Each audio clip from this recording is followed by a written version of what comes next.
Welcome to Lecture 5. In Lecture 5 we're going to look at an introduction to organ systems.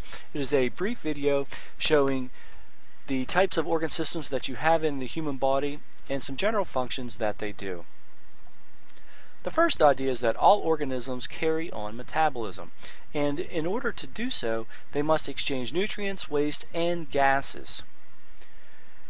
For those organisms to carry on metabolism, they need various organ systems to perform a variety of functions.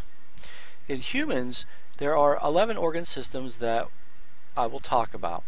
The first one is the integumentary system. It is the most common organ that receives the most medical care. That, of course, is the skin. It provides protection. It will help to regulate body temperature. It houses the cutaneous receptors such as deep pressure and touch. It will help synthesize vitamin D and prevents water loss. The skeletal system will provide support and protection. It is the site of blood cell production, that is the red bone marrow that will produce red blood cells, white blood cells, and platelets. It will help to store calcium and phosphorus. The muscular system will produce body movement, and it helps to generate heat, hence why a person sweats when they exercise. The nervous system is a control system of the body. It will control body movement. It will be responsible for consciousness, intelligence, and memory. The endocrine system is a second control system, only it does it through hormones. Hormones will perform a variety of functions within the body. The thing to keep in mind is that the endocrine system is a relatively slow means of control, whereas the nervous system is a relatively fast means of control. The cardiovascular system will move blood through the blood vessels to help distribute gases, nutrients, hormones, and to remove waste products. The lymphatic system helps to transport and gather lymph fluid, and it participates in the immune response.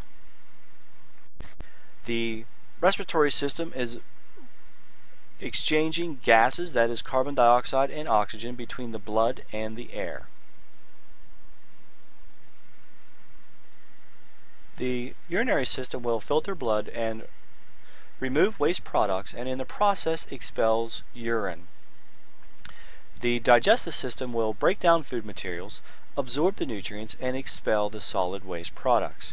The thing to keep in mind about the digestive system is that most of the digestion and absorption happens within the first 12 inches or so of the small intestine. It is called the duodenum.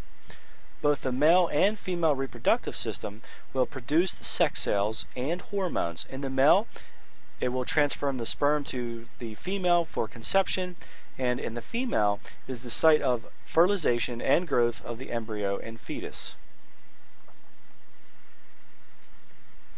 Here's a figure depicting the different systems with a general description of what they do.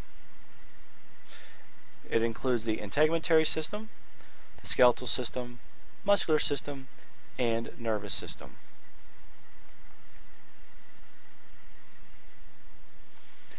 The next slide shows the endocrine system, cardiovascular system, lymphatic system, and the respiratory system. Lastly, we have the urinary system, digestive system, the male and female reproductive systems.